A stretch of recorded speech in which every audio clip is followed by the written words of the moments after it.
उम्मीद है आप सभी लोग अच्छे होंगे। एक बहुत लंबे समय के बाद हम कनेक्ट कर रहे हैं। अच्छा लग रहा है आप सभी लोगों से मिलके अगेन। और आज की जो मीटिंग है वो एक नॉर्मल वेबिनार नहीं है। आज हम बात करने वाले हैं रीबिल्डिंग, रीस्टार्ट और एक फ्यूचर ग्रोथ के लिए। तो कुछ नई प्लानिंग की गई है। जो भी रिस्पॉन्सिबिलिटी मुझे दी गई है as a technically road map के लिए, तो पिछले कुछ समय से हमने जो टेक्निकली रोड मैप काम किया है, तो आई बिलीव कि आज का दिन एक अच्छा समय है जहाँ पे मैं चाहूंगा कि आप लोगों के साथ मैं वो रोड मैप शेयर करूँ। काफी सारी नई चीजें प्लानिंग है। तो आज हम बात करने वाले हैं अनंत इकोसिस्टम के बारे में। हम आज बात करेंगे इस कंप्लीट रोड मैप कि आज हम कहाँ हैं, क्या क्या चैलेंजेस अभी हम फेस किए हैं पिछले कुछ समय में, और इन चैलेंजेस का क्या सॉल्यूशन है। हम यहाँ से आगे जो एक हमारा नया एक रोड मैप डिसाइड हुआ है उस रोड मैप के बारे में बात करेंगे। और ये रोड मैप मेरे ख्याल से बहुत समय दिया गया है इसमें, और बहुत सारा काम किया गया है इस रोड मैप के पीछे। और आई बिलीव कि ये रोड मैप आप लोग के सामने जब प्रेजेंट होगा तो आप लोगों को एक ट्रस्ट और एक बिलीव आएगा कि हम किस तरीके से हमारे अनंत इकोसिस्टम को एक स्ट्रांगली सस्टेनेबल और ग्रोथ की ओर ले जाएंगे। तो आई बिलीव हम स्टार्ट करते हैं इसके लिए।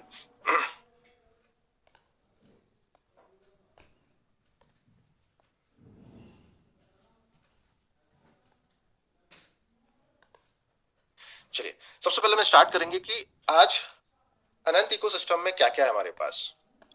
तीन मेजर यूज केस हमारे पास आज के डेट में है। सबसे पहले स्टेपमेंट, जो आप लोग सभी जानते हैं, जिसके लिए हम इतने लंबे समय से काम करते आ रहे हैं। ये एक एक्टिवली कम्युनिटी एंगेजमेंट प्रोग्राम था जो जिसके लिए हमने इतनी सारी कम्युनिटी बनाई, हमने इतना सारा काम किया।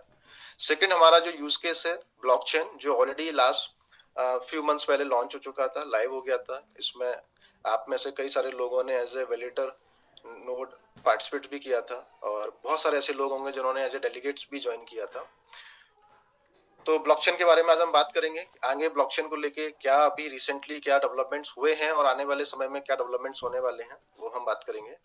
एजेंट एआई, आप सबको पता है अभी कुछ दिन पहले एजेंट एआई की लॉन्चिंग हुई थी, और आज उसका पब्लिक लॉन्च भी है। तो वो लॉन्चिंग के बारे में भी हम थोड़ा सा बात करेंगे।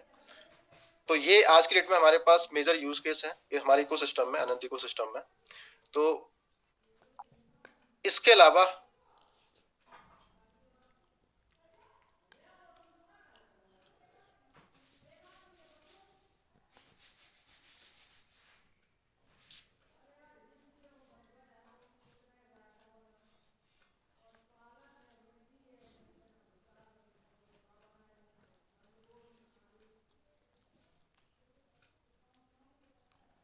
यस, तो हम बात करेंगे अभी करंट मार्केट स्टेटस के बारे में कि आज की डेट में जो हमारा मार्केट स्टेटस क्या है, अनंत इकोसिस्टम आज कहाँ स्टैंड कर रहा है, क्या चैलेंजेस अभी करंटली देखे जा रहे हैं। क्योंकि आप सारे लोगों में से बहुत सारे लोगों के मन में सवाल होंगे, डाउट्स होंगे कि किस तरीके से अभी जो पिछले कुछ समय से एक मार्केट में जिस तरीके से एक लोगों के अलग अलग ओपिनियन है, कुछ डाउट्स होंगे आने वाले भविष्य में क्या होने वाला है, अनंत इकोसिस्टम कैसे क्या चीजें ग्रो करने वाला है, प्राइस का क्या स्ट्रक्चर है। तो अगर हम देखेंगे एक ओवरऑल, मैं आपके सामने एक ओवरव्यू डिस्कस करूं, तो सब्सक्रिप्शन सप्लाई जो अनंत कॉइन की है वो कहीं ना कहीं रैपिडली इंक्रीज हो रही है, ठीक है। और उसके उसको बैलेंस करने के लिए जो हमें डिमांड चाहिए, कहीं ना कहीं वो डिमांड उतना कंसिस्टेंट वे में ड्राइव नहीं हो पाया है, जिसके कारण क्या हो रहा है, सेलिंग प्रेशर आया, मार्केट सेंटिमेंट्स नेगेटिव हुए, और एक प्राइस का हमें कहीं ना कहीं एक डाउनफॉल देखने को मिल रहा है, ठीक है। तो ये हमारे पास कहीं ना कहीं, अगर मेजर मैं चैलेंज की बात करूं तो इसका मेजर चैलेंज रहा है कि हमें कहीं ना कहीं जो प्राइस को मेंटेन होने के लिए जो एक कंसिस्टेंट डिमांड चाहिए था वो हमें नहीं मिल पाया पिछले कुछ समय से, जिसके कारण ये प्राइस का ड्रॉप देखने को मिला, और कहीं ना कहीं मार्केटिंग सेंटिमेंट्स नेगेटिव हुए हैं। तो अब हमें देखना है कि क्या हमारे पास सॉल्यूशन क्या है, और सॉल्यूशन निकालने के लिए हमें चाहिए कि हम किस तरीके से एक कंसिस्टेंट वे में डिमांड क्रिएट कर सकें, और एक ऐसा सिस्टम बना सकें जिससे ये डिमांड रेगुलर वे में, कंसिस्टेंट वे में बना रहे, और मार्केट में एक स्टेबिलिटी आए, और इकोसिस्टम को वो ग्रोथ मिले जिसकी वो रिक्वायरमेंट हमेशा से रही है। तो अब क्या नीड चाहिए, जो सब मैंने अभी बताया आपको, कंटिन्यूस डिमांड चाहिए हमें, एक ऐसा सिस्टम चाहिए जो कहीं ना कहीं जो लिक्विडिटी है वो इनफ्लो होती रहे और कंसिस्टेंट वे में होती रहे, ठीक है। एक्टिव लिक्विडिटी सपोर्ट चाहिए, जिससे जो मार्केट में जैसे कहते हैं ना कि किसी भी कॉइन की प्राइस को मेंटेन करने के लिए या स्टेबिलिटी के लिए या ग्रोथ के लिए एक एक्टिवली कहीं ना कहीं लिक्विडिटी प्रोवाइड होनी चाहिए जहां जहां भी एक्सचेंज पर लिस्टेड है उस जगह पे। और इस चीज के लिए लिक्विडिटी के लिए कहीं ना कहीं सस्टेनेबल रेवेन्यू जनरेशन एक प्रोग्राम होना चाहिए, जिसके माध्यम से एक रेगुलर बेसिस पे रेवेन्यू जनरेट हो, तो ये प्राइस हो या इकोसिस्टम हो वो ऑटोमेटिकली ग्रो करता है। तो ये हमारी बेसिक नीड्स है आज की डेट में जो अनंत इकोसिस्टम को रिक्वायरमेंट है। अब ये पूरी कैसे होगी, इसके लिए क्या प्लानिंग है, क्या तैयारी है, क्या सॉल्यूशन है, हम उसके बारे में बात करेंगे। अब हम सॉल्यूशन के लिए बात करते हैं। जैसे आप लोग को स्क्रीन पे दिख रहा होगा, सॉल्यूशन है अनंत एक्सचेंज। ठीक है, क्या है ये अनंत एक्सचेंज, तो इसके बारे में थोड़ा सा बात कर लेते हैं। ये एक अनंत एक्सचेंज ही क्यों, मतलब सेंट्रल ग्रोथ इंजन है, continuous system activity, sustainable revenue और लॉन्ग टर्म लिक्विडिटी प्रोवाइड करता है। कोई भी सेंट्रलाइज एक्सचेंज हो या कोई भी एक एक्सचेंज हो, ये इस एक्सचेंज के मेजर यूएसपी होते हैं या मेजर एडवांटेज होते हैं, मेजर फीचर्स होते हैं जो एक एक्सचेंज को बिल्ड करने में या एक्सचेंज को इकोसिस्टम को ग्रो करने में कहीं ना कहीं सपोर्ट प्रोवाइड करते हैं। वह है बिल्ड ऑन एक्सचेंज। हम बात करेंगे कि हमें एक्सचेंज ही क्यों, मतलब हमने एक्सचेंज ही क्यों डिसाइड किया। एक्सचेंज का मेजर रीजन होता है क्योंकि एक्सचेंज एवरी ट्रांजेक्शन पर रेवेन्यू जनरेट करता है। कैपिटल मूवमेंट कंटिन्यूस वे में होता है, जो हमें एक मूवमेंट चाहिए होता है एक कैपिटल जनरेशन के लिए, वो यहाँ पे आपको मिलता है। और एक्सचेंज जब भी वर्किंग करता है तो एक्सचेंज की ग्रोथ कभी भी प्राइस की डायरेक्शन पे मूवमेंट नहीं डिपेंड नहीं होता है। एक्सचेंज ना किसी बुल मार्केट और बियर मार्केट पे डिपेंड होता है। एक्सचेंज हमेशा एक्टिवली वर्किंग करता है, रेवेन्यू जनरेट करता है किसी भी मार्केट में। ये कभी भी किसी चीज पे डिपेंड नहीं होता है, आइदर प्राइस हो या किसी भी मार्केट का मूवमेंट्स हो, ये उस पर डिपेंड नहीं करता है। ये हमेशा इंडिपेंडेंटली काम करता है।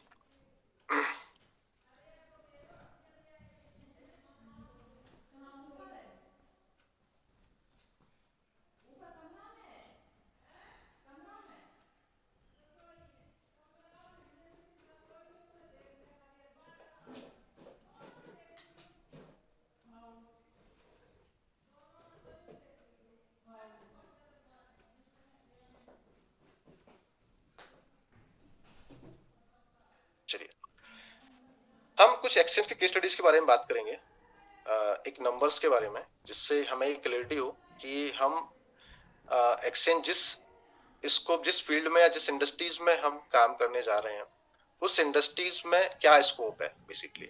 और आज के डेट में अगर करंट मार्केट में कोई भी अगर एक्सचेंज मार्केट में स्टेब्लिश है या ऑपरेट हो रहा है, तो वो क्या एक रेवेन्यू जनरेट कर रहा है या उसका क्या एक स्टैटिक्स है। तो वो स्टैटिक्स अगर हम देखें तो आज के डेट में इंटरनेशनल लेवल पे जो सबसे ज्यादा पॉपुलर एक्सचेंज है वो है बाइनेंस। कहीं ना कहीं बाइनेंस का अगर मैं बात करूं, डेली ट्रेड वॉल्यूम $10 बिलियन के आसपास होता है, जिसमें उसकी जो एवरेजिंग फीस जो चार्ज करता है वो 0.1% करता है अप्रोक्सीमेटली। ये डिपेंड करता है वेरिएशन उनके डिफरेंट डिफरेंट प्रोग्राम्स के माध्यम से। अब ये 0% जो फीस होती है टेकर और मेकर फीस होती है, इसको हम ट्रेडिंग फीस भी बोलते हैं। अब ये सिर्फ ट्रेडिंग फीस के माध्यम से $10 मिलियन पर डे का ये रेवेन्यू जनरेट करते हैं। ये मैं बात कर रहा हूँ सिर्फ और सिर्फ टेकर मेकर फीस के माध्यम से। इनके एक्सचेंज में एक अलग अलग रेवेन्यू और भी रेवेन्यू मीडियम होते हैं जहां से वो रेवेन्यू जनरेट करते हैं और एक प्रॉफिटेबल रिटर्न कहीं ना कहीं इकोसिस्टम को डिलीवर करते हैं, जो इस इकोसिस्टम को ग्रो करने में मदद करता है। जिस तरीके से आपने देखा होगा कि बीएनबी जब लॉन्च हुआ था 2017 में, उनका आईसीओ लॉन्च किया गया था तो 15 सेंट से स्टार्ट किया गया था। बट आज की डेट में बीएनबी की जो प्राइस ग्रोथ हुआ है उसके पीछे उसका एक्सचेंज एक बहुत बड़ा मेजर रोल प्ले करता है। तो ये क्यों हो पाया है, ये इसलिए हो पाया है क्योंकि एक्सचेंज हमेशा एक्टिवली काम करता है, 24 आवर्स काम करता है। इसमें इसका जो रेवेन्यू है वो ऑलरेडी अलग अलग मीडियम के माध्यम से जनरेट होता है। कोई डिपेंडेंसी नहीं होती है, मार्केट बुलिश हो बेरिश हो किसी डायरेक्शन में हो, कोई डिपेंडेंसी नहीं है। इसके साथ में अगर मैं बात करूं इंडिया में, अगर आज की डेट में कोई भी जो पॉपुलर एक्सचेंज है, सबसे बड़ा एक्टिव यूजर होल्ड करता है वो CoinDesk है, आप सभी लोग जानते होंगे। CoinDesk की अगर मैं बात करूं मंथली ट्रेडिंग वॉल्यूम का, तो $2 बिलियन का मंथली ट्रेडिंग वॉल्यूम वो जनरेट करता है। इसके अप्रोक्सीमेटली जो फीस चार्ज करता है ट्रेडिंग के लिए वो 0.1% चार्ज करता है। और अगर हम इसका फीस के अकॉर्डिंग जो रेवेन्यू जो बात करें, एस्टिमेटेड रेवेन्यू, ये प्रोजेक्शन रेवेन्यू है, ये कम ज्यादा हो सकता है। ये हमने कुछ साइट से जो ऑथेंटिक साइट्स होती है वहां से डेटा निकाला गया है। तो $3 मिलियन का एक मंथली रेवेन्यू जनरेट करता है ये सिर्फ और सिर्फ फीस के माध्यम से। मैंने अभी सिर्फ फीस का ही इसमें स्टैटिक्स हाईलाइट किया हुआ है, इसके अलावा अलग अलग रेवेन्यू जनरेशन भी होते हैं। तो ये बताने का मेजर रीजन मैंने आपको इसलिए रखा है। अब हम बात करते हैं कि एक एक्सचेंज का स्कोप क्या हो सकता है इस इंडस्ट्री में, और हमारे अभी तो हम बात कर रहे हैं करंट सिनेरियो में, मतलब आज हम 2026 में है। अब ये 2000 आने वाले कुछ सालों में 2030 में या 2034 तक ये स्कोप क्या होने वाला है, मतलब ये नंबर्स कहाँ पहुंचने वाले हैं। ये आज के डेट में जो नंबर्स मैंने शो किया आपको बाइनेंस के और CoinDCX के, ये तब हैं जब आज के डेट में क्रिप्टो यूजर्स की बात करें, क्योंकि एक्सचेंज पे ऑफकोर्स सी बात है, एक्सचेंज का यूजर बेस होता है वो कहीं ना कहीं क्रिप्टो ट्रेडर्स या क्रिप्टो यूजर्स ही होते हैं, जो कहीं ना कहीं एसेट्स को बाय करते हैं, सेल करते हैं या ट्रेडिंग करते हैं, अलग अलग और भी जो फीचर्स होते हैं ऑप्शंस ट्रेडिंग, स्टैकिंग, उनके माध्यम से कहीं ना कहीं एंगेजमेंट होता है। तो ये जो नंबर है आज की डेट में वो है $560 मिलियन, नॉट डॉलर, 560 मिलियन, ये यूजर की बात कर रहे हैं हम। ये ग्लोबल लेवल पे क्रिप्टो यूजर आज की डेट में है। और अगर मैं बात करूं कि ये यूजर बेस आने वाले कुछ सालों में 2030 तक ये यूजर बेस कितना पहुंचने वाला है, 4 बिलियन पहुंचने वाला है। ठीक है, तो अप्रोक्सीमेटली अगर मैं ग्रोथ की बात करूं तो अगले आने वाले 4 सालों में ये नंबर कहीं ना कहीं अप्रोक्सीमेटली 300% का ग्रोथ करने वाला है। इट मीन्स आप देख रहे होंगे दिन पे दिन जैसे जैसे क्रिप्टो इंडस्ट्री मार्केट में आती जा रही है, जैसे जैसे ईयर बाय ईयर यूजर का क्रिप्टो का यूजर एडॉप्शन बढ़ता जा रहा है, और यूजर जिस तरीके से ग्रो कर रहे हैं, यूजर जिस तरीके से क्रिप्टो में इन्वॉल्व हो रहे हैं, तो ये उसी मार्केट स्टैटिस्टिक्स के बेस पे डेटा निकाला गया है कि आने वाले 2030 में ये जो क्रिप्टो यूजर का वॉल्यूम है ये $560 मिलियन से, 560 million not dollar, 560 million number से 4 बिलियन तक पहुंचने वाला है। तो आप समझिए मतलब 300% ग्रोथ होने वाली है। तो कितना बड़ा स्कोप है, कितना बड़ा स्कोप है जहां पे आप इतना बड़ा यूजर वॉल्यूम को आप, मैं नहीं बात कर रहा हूँ कि आप पूरे यूजर वॉल्यूम को एक्वायर करिए, लेकिन आप उसमें से अगर 1% और 0.1% भी अगर आप यूजर वॉल्यूम को एक्वायर करते हैं उस एक्सचेंज में, तो ये नंबर अपने आप में कितना बड़ा नंबर है जो आपके पूरे इकोसिस्टम को इतना स्ट्रांगली ड्राइव करेगा, जिससे आप लॉन्गर वे में मतलब सस्टेनेबल भी हो पाओगे और ग्रोथ भी कर पाएगा, कोई भी इकोसिस्टम की बात करें हम। अब हम बात कर लेते हैं मार्केट कैप के लिए। तो क्रिप्टो एक्सचेंज का जो मार्केट कैप है आज के डेट में जो $60 बिलियन है, इसके ऊपर ही है प्लस में। ठीक है, तो मार्केट कैप जो बेसिकली अभी आज के डेट में $60 बिलियन का मार्केट कैप है, ये 2034 तक as per the report $694 billion का मार्केट होने वाला है। मैं एक्सचेंजेस के मार्केट कैप की बात कर रहा हूँ। तो आप देख समझ सकते हो कि ये कितना बड़ा स्कोप है इस इंडस्ट्री में। स्क्रीन शेयर फिर बंद हो गया सर आपका? क्लियर है सर? अभी क्लियर है? ठीक है, यस, थैंक यू। तो हमने ये नंबर्स के बारे में क्यों बात किया, ये नंबर्स का मेजर रीजन था कि हम ये समझना चाह रहे हैं कि इस मार्केट में क्या स्कोप है, कितना बड़ा मार्केट साइज है, कितना बड़ा यूजर बेस है जो रैपिडली ग्रो कर रहा है, एक्सपेंड हो रहा है, मैसिवली एक्सपेंड हो रहा है, और ईयर बाय ईयर हो रहा है, एवरी ईयर। बहुत बड़ा स्कोप है इस इंडस्ट्री में काम करने के लिए। और आप सब लोगों को पता होगा, अगर आप लोगों ने अनंत इकोसिस्टम का जो रोडमैप देखा होगा, एक्सचेंज कहीं ना कहीं one of the use case था हमारे रोडमैप में। तो अभी राइट टाइम है इस एक्सचेंज पे काम करने के लिए, जिससे हम अपने इकोसिस्टम को एक सस्टेनेबिलिटी प्रोवाइड कर सकें, एक लिक्विडिटी प्रोवाइड कर सकें, एक वॉल्यूम प्रोवाइड कर सकें, जिसके माध्यम से इकोसिस्टम सस्टेनेबल भी हो, मैच्योर भी हो और ग्रोथ की तरफ बढ़े।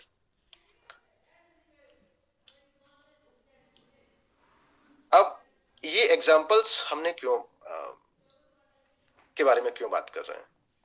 ये एग्जांपल्स का सिंपल मीनिंग है कि एक, जैसा अभी हमने दिखाया था आपको, बात करी थी कि पिछले स्लाइड्स में, कि एक इकोसिस्टम को स्ट्रांग बनने के लिए क्या बेसिक रिक्वायरमेंट्स होती है, हमें क्या रिक्वायरमेंट चाहिए। तो मैंने बताया था कंटिन्यूअस मनी इनफ्लो होना चाहिए, स्टेबल रेवेन्यू सिस्टम होना चाहिए, लिक्विडिटी रेगुलर बेसिस पे प्रोवाइड होनी चाहिए, जो कहीं ना कहीं एक्सचेंज हो या इकोसिस्टम हो उसको स्ट्रांगली बिल्ड करता है। रिक्वायरमेंट बेसिक सबसे मेजर रिक्वायरमेंट है। और एक ऐसा सिस्टम चाहिए जो एवरी सिचुएशन में, किसी भी मार्केट कंडीशन में वर्क करे actively 24/7 hours without any dependency. तो एक्सचेंज की जो हमने नंबर्स या एक्सचेंज की हमने स्कोप बात करी, ये ऐसा सॉल्यूशन है, ये ऐसा एक स्कोप है, ऐसा यूज केस है जो ये चारों चीजों को, प्रॉब्लम को सॉल्व करता है, और चार ही चीजें जो रिक्वायरमेंट है उनको फुलफिल करता है। अब हम थोड़ा सा अनंत एक्सचेंज के ओवरव्यू के बारे में बात करेंगे। हम जो एक्सचेंज, आपको पता है कि आप सभी लोग जानते होंगे कि एक्सचेंज टू कैटेगरी में आते हैं, एक आते हैं सेंट्रलाइज एक्सचेंज, एक आते हैं डिसेंट्रलाइज एक्सचेंज। तो हम जिस एक्सचेंज के बारे में बात कर रहे हैं अनंत एक्सचेंज, ये सेंट्रलाइज एक्सचेंज मॉडल पे काम करेगा। अब मार्केट में जितने भी एक्सचेंजेस हैं, इनमें देखा जाए तो जो कॉमन फीचर्स होते हैं वो सब वही है, ट्रेडिंग फीचर्स होते हैं, लेकिन सबसे ज्यादा जो वेरिएशन होता है जिस पॉपुलैरिटी गेन करते हैं वो होते हैं हाई स्पीड एंड सिक्योरिटी। कि आपके जो ऑर्डर्स हैं, जब भी आप किसी एक्सचेंज पे जाते हो, आप वहां पे कोई ऑर्डर को प्लेस करते हो, तो ऑर्डर जितना फास्ट एक्सिक्यूट होगा उतना ज्यादा वो यूजर फ्रेंडली होता है, उतना ज्यादा यूजर का एंगेजमेंट वो क्रिएट करता है। सिमिलरली कोई भी एक्सचेंज कितना सिक्योर है, जैसे आप लोगों ने बीच में कुछ न्यूज भी सुनी होगी, जो मार्केट में कुछ इंसिडेंट हुए थे कि कुछ एक्सचेंजेस में कहीं ना कहीं कुछ सिक्योरिटी ब्रीचेस हो गए थे, जिसको हम हैक भी बोलते हैं। तो उससे क्या हुआ था, एक बहुत बड़ा लॉस हुआ था, जिसके कारण एक ब्रांड वैल्यू जो होती है किसी भी एक्सचेंज की, वो कहीं ना कहीं डैमेज होती है। तो सिक्योरिटी किसी भी, चाहे वो क्रिप्टो प्रोजेक्ट्स हो या कोई भी इकोसिस्टम हो या कोई भी यूज केस हो, एक्सचेंज के अलावा भी security one of the major reason होता है, मेजर फैक्टर होता है, जो कहीं ना कहीं बहुत सेफ्टी के साथ में, बहुत सेंसिटिव के साथ में उसको बिल्ड करना पड़ता है कि आपका सिस्टम कहीं भी ब्रीच नहीं हो। तो आपने देखा होगा अनंत इकोसिस्टम में हम लोग के लिए एक प्राउड मोमेंट वाली बात है कि अभी तक आप इकोसिस्टम में जितने भी यूज केस डेवलप हुए हैं, इस इकोसिस्टम में कभी भी सिक्योरिटी ब्रीच का चैलेंज नहीं आया है। और हम यही उम्मीद करेंगे कि इस सिस्टम को इसी तरीके से डिजाइन किया जाए, सिक्योरिटी को इतना ज्यादा मेजर करके इसको डिजाइन किया जाए, डेवलप किया जाए कि कभी भी सिक्योरिटी ब्रीच का इशू नहीं आए, क्योंकि ये बहुत बड़ा लॉस होता है किसी भी इकोसिस्टम के लिए।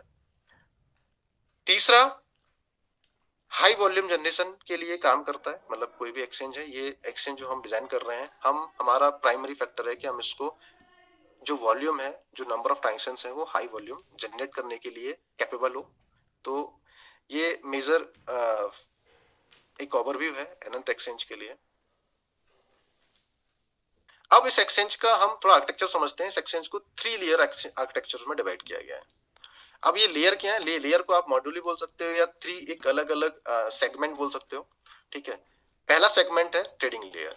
अब ये ट्रेडिंग लेयर क्या सेगमेंट है, जैसे आपने जनरली जो भी हम एक्सचेंज यूज करते हैं, हम कॉइन स्टोर यूज करते हैं, कॉइन D6 यूज करते हैं, बाइनेंस यूज करते हैं, इन एक्सचेंज में जो बेसिक फीचर्स होते हैं, जैसे कि जो कॉमन फीचर्स होते हैं, स्पॉट ट्रेडिंग जहां पे आप क्रिप्टो को बाय सेल कर सकते हो, फ्यूचर ट्रेडिंग जहां पे आप लेवरेज के माध्यम से क्रिप्टो में ट्रेड कर सकते हो, ऑप्शंस ट्रेडिंग जहां पे आप प्रेडिक्ट करके आप ट्रेड कर सकते हो, स्टैकिंग, SIP, ये बहुत सारे कॉमन फीचर्स होते हैं जो आपको हर एक्सचेंज में मिलते हैं।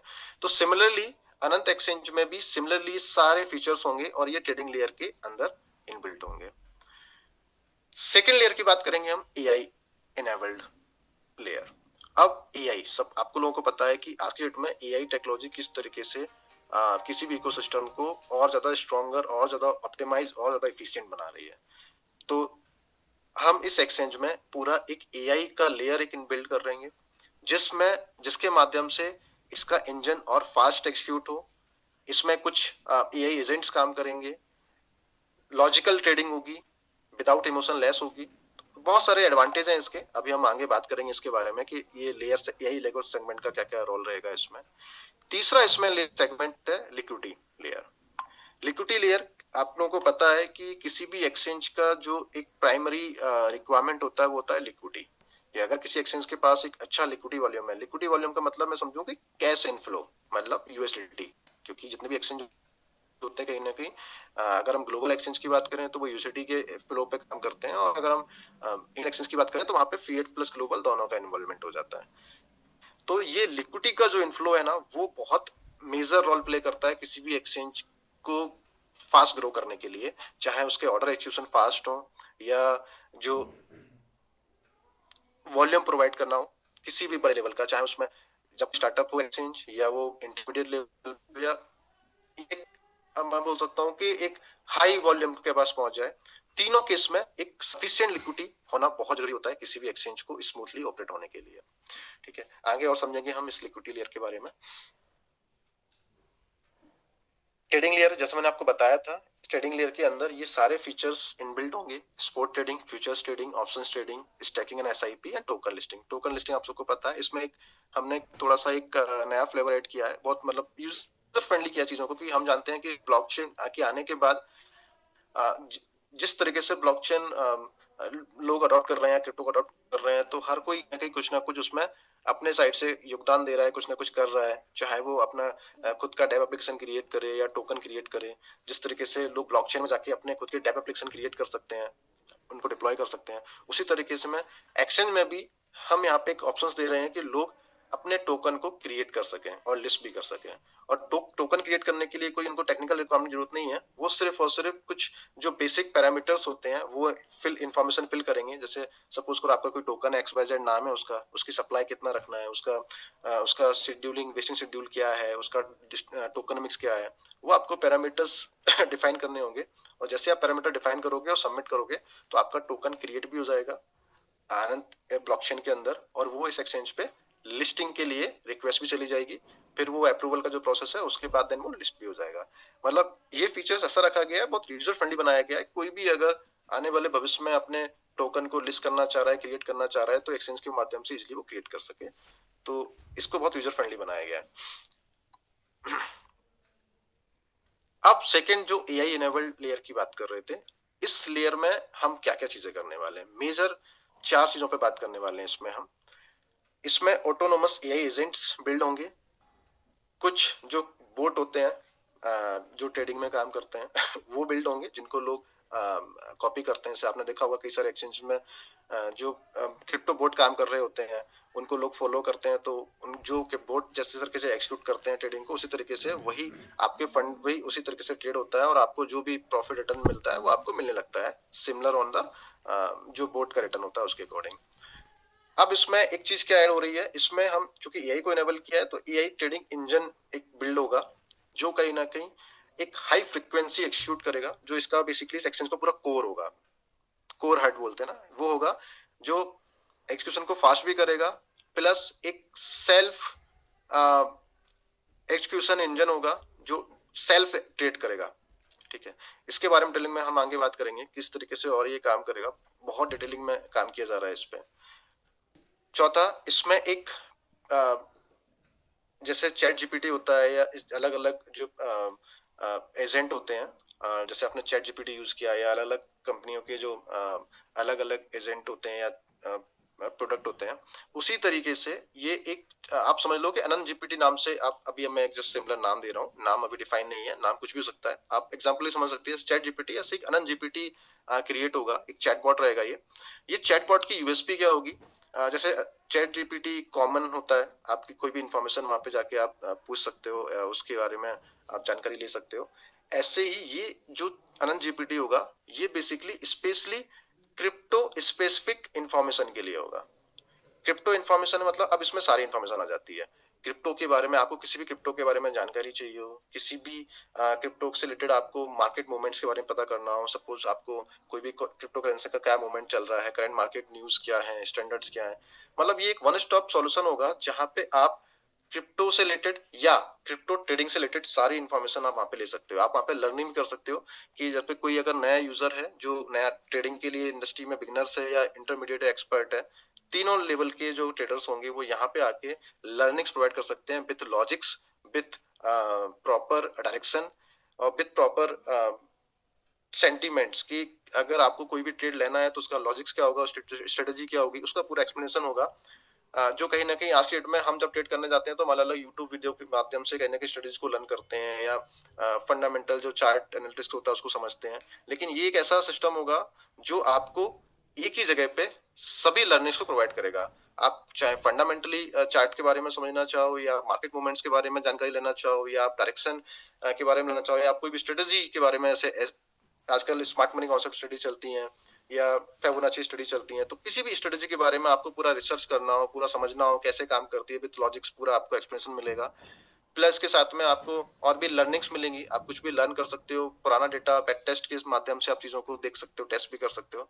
तो ये वन स्टॉप सॉल्यूशन होगा जो कहीं ना कहीं क्रिप्टो ट्रेडिंग या क्रिप्टो यूजर से रिलेटेड ही पूरी इंफॉर्मेशन को प्रोवाइड करेगा।